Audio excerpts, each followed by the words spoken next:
तो इस बार हो सकता है दोस्तों कि जो एक तिलिस्म है भूमिहारों का मोकामा में वो टूटे।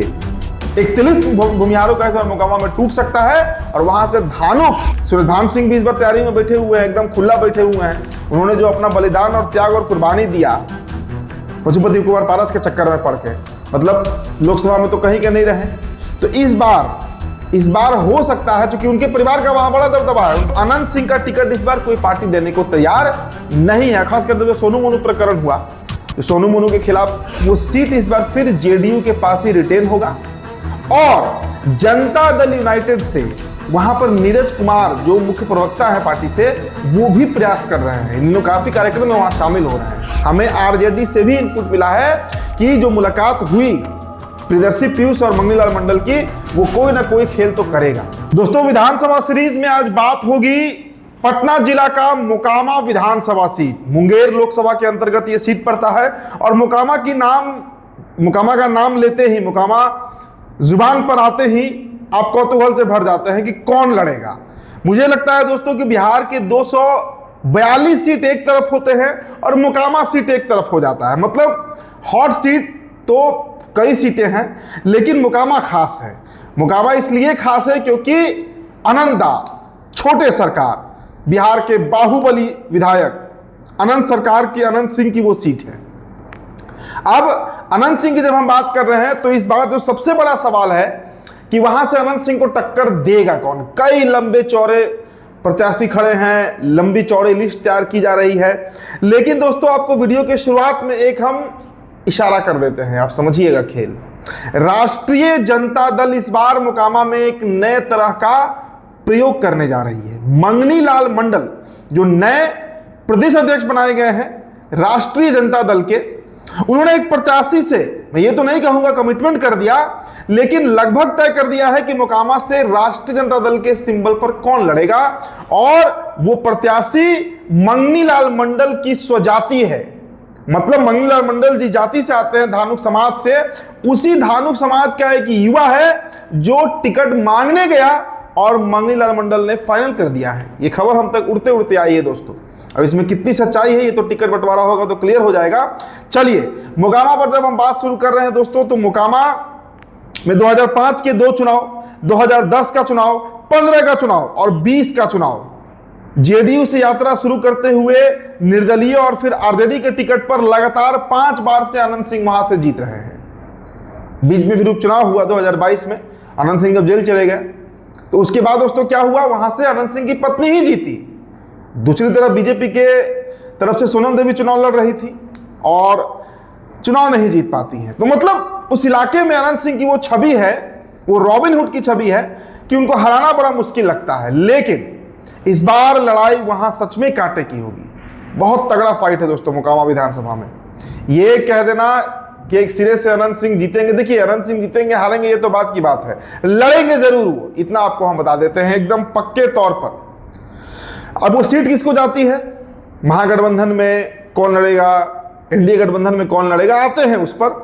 लेकिन जब मोकामा की हम बात कर ही रहे हैं तो सूर्यभान सिंह का भी चर्चा करेंगे। साल 2000 में वहां से वो चुनाव जीते थे, उसके पहले 2 बार वहां से दिलीप सिंह चुनाव विधायक रहे हैं। तो दोस्तों, मोकामा की जब हम बात कर रहे हैं तो सबसे पहले हमें जातीय समीकरण समझना होगा कि जातीय समीकरण क्या कहता है और क्यों राष्ट्रीय जनता दल इस बार एक मिथ तोड़ना चाह रही है। एक ऐसा मिथ कि वो भूमिहार बाहुल्य सीट है, उस पर से पर्दा हटाना चाह रही है। दरअसल मोकामा विधानसभा टाल के लिए जाना जाता है, जो टाल का इलाका है। टाल में दोस्तों 3 बार गया और सच में वो बड़ा ड्रेडेड जोन है। मतलब आप भटक जाइएगा, खो जाइएगा, इस तरीके का वहां पर आज भी 2025 में इस तरह का वहां का स्थिति है। हालांकि अब तो बड़ा एक हाईवे पास हो जाता है जहां से सीधा मोकामा इस तरफ और टाल उस तरफ हो जाता है। लेकिन जब टाल का हम जिक्र कर रहे हैं तो टाल में जो सबसे बड़ी आबादी है दोस्तों, वो धानुक जाति की ही आबादी है। और पूरे मोकामा विधानसभा की अगर हम बात करें तो करीब करीब वहां पर 65,000 के आसपास सिर्फ धानुक वोटर हैं, सिर्फ धानुक। अति पिछड़ा समाज से आते हैं, मंडल जिन्हों कहते हैं, ब्रह्मानंद मंडल कभी भी सांसद हुआ करते थे, उनकी जाति। तो 65,000 के आसपास वहां पर धानुक वोटर हैं। 50 से 55,000 के बीच में भूमिहार वोटर है। और देखिए वहां का जो शहरी इलाका है, मतलब जो टाउन का इलाका है, जो मोकामा का इलाका है, वो भूमिहार बाहुल्य है, इसमें कहीं कोई दो राय नहीं है। आप पंडारक कह लीजिए, जो मुकामा आप एंटर कीजिएगा, जो सदर का इलाका है, पूरा भूमिहार डोमिनेटेड है। तो करीब करीब 50 से 55 हजार दोस्तों वहां पर भूमिहार के वोटर्स हैं। तीसरे नंबर पे दोस्तों वहां पर, तीसरे नंबर पे यादव वोटर्स आते हैं, करीब करीब 40 हजार के आसपास वहां पर यादव वोटर है, 40,000। और चौथे नंबर पे वहां पे चिराग पासवान की जाति, पासवान दुसाध समाज के वोटर हैं, करीब करीब 25 हजार के आसपास उनकी आबादी है।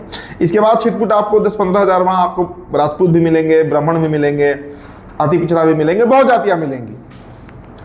तो जो विधानसभा धानुक बाहुल्य है वहां कैसे भूमिहार जीत जाता है, कारण समझिए। सबसे पहली बात कि वहां पर जो भी प्रत्याशी लड़ता है, अब पिछला बार जेडीयू से राजीव लोचन सिंह लड़े थे, नीरज कुमार कभी लड़े हैं, तो ऐसे ऐसे भूमिहार प्रत्याशी ही वहां दोनों तरफ से फाइट करते हैं। अब पिछली बार देखिए बीजेपी से सोनम देवी लड़ी थी, जो छोटे ललन सिंह हैं, जूनियर ललन सिंह, वो उनकी पत्नी लड़ी थी। तो भूमिहार वर्सेस भूमिहार का ही फाइट होता है। कभी किसी पार्टी ने वहां पर किसी अति पिछड़े समाज को टिकट देना जरूरी नहीं समझा। और शुरू से कृष्णा शाही से लेकर बड़े बड़े धुरंधर मुकामा में लड़ते रहे, जीतते रहे। भूमिहार लैंडलॉर्ड भी है, वहां पे जमीन भी है उनके पास अच्छी खासी। लेकिन टाल के इलाके में अगर जाइएगा तो वहां पर धानुक बाहुलता है, और धानुक ही वहां जमींदार भी हैं, खेतिहर भी हैं। तो धानुक समाज के जिस युवा को टिकट मिलेगा उनके बारे में आपको हम बताते हैं, लेकिन पहले जरा सा हम एनडीए की चर्चा कर लेते हैं। इस वक्त अनंत सिंह की पत्नी, देखिए अनंत सिंह ने क्लियर कर दिया है कि वो उनकी पत्नी चुनाव नहीं लड़ेंगे, उनके काम से वो खुश नहीं है, नीलम देवी के काम से वो संतुष्ट नहीं है। तो ऐसी परिस्थिति में दोस्तों अनंत सिंह खुद फाइट करेंगे, ये एकदम 100% श्योर है कि Anant Singh will contest this election, मतलब 2025 का जो विधानसभा चुनाव है वो फाइट करेंगे ही करेंगे। अब देखिए फाइट तो वो करेंगे, सिंबल कौन सा होगा, पार्टी कौन सी होगी।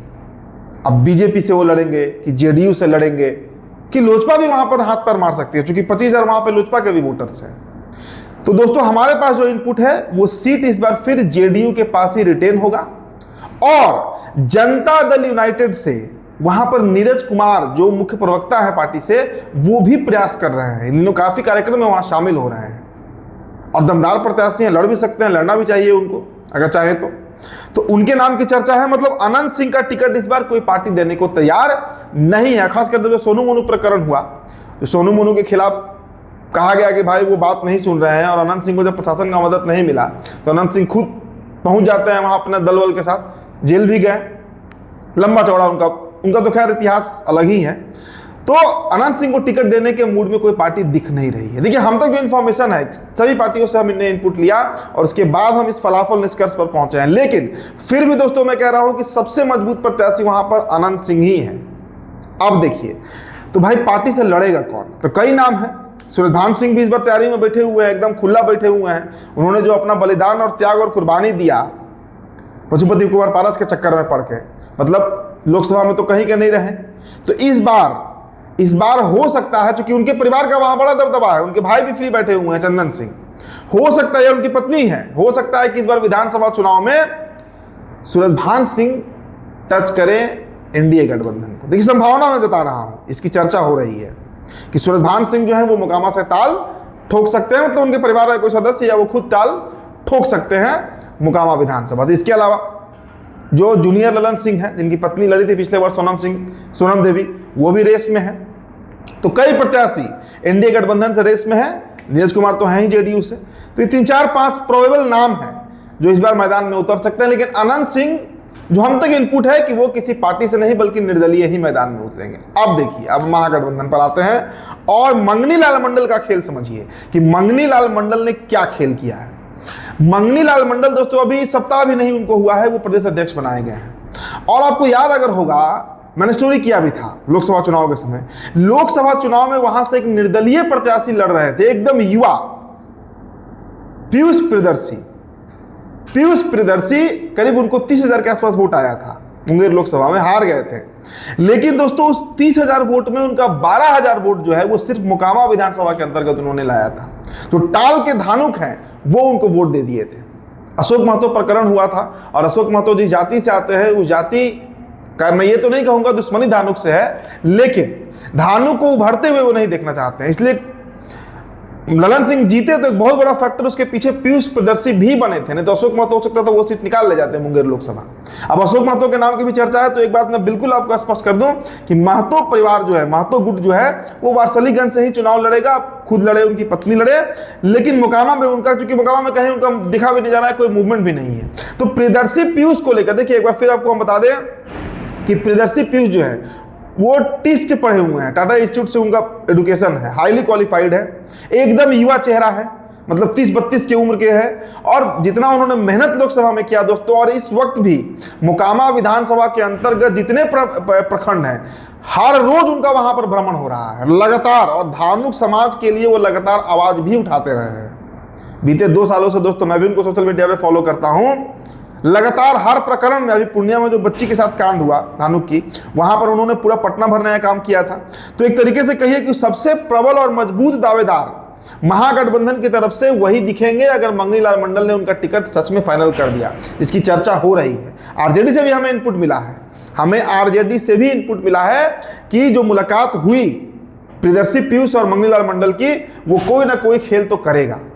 तो इस बार हो सकता है दोस्तों कि जो एक तिलिस्म है भूमिहारों का मोकामा में, वो टूटे। एक तिलिस्म भूमिहारों का इस बार मोकामा में टूट सकता है, और वहां से धानुक का जो युवा नेता है प्रियदर्शी पीयूष, वो झंडा लहरा सकता है। देखिए मोकामा अभी बहुत उलझा हुआ सीट तो नहीं है, कई प्रत्याशी का मैंने नाम आपको गिनाया, लेकिन इतना मानकर चलिए, और देखिए जो समीकरण बन रहा है, अगर प्रियदर्शी पीयूष को टिकट मिला तो जो अगल बगल कई सीट है, लखीसराय कई सीट है, मुंगेर है, वो पूरा इलाका प्रभावित होगा धानुक वोटर्स को लेकर। और राष्ट्रीय जनता दल दोस्तों इस बार अति पिछड़ा पर दाव खेलेगी। अति पिछड़ा को प्रदेश अध्यक्ष बनाकर तेजस्वी ने एक क्लियर मैसेज दिया कि सिर्फ मोकामा नहीं, बांका का इलाका हुआ, भागलपुर का इलाका हुआ, वहां धानुक बाहुल्य इलाका है वो सब। हर विधानसभा में आपको 25, 30, 40 हजार के आसपास धानुक वोटर्स है, उन सब पर इसका इंफ्लुएंस पड़ेगा, सब पर इसका असर पड़ेगा।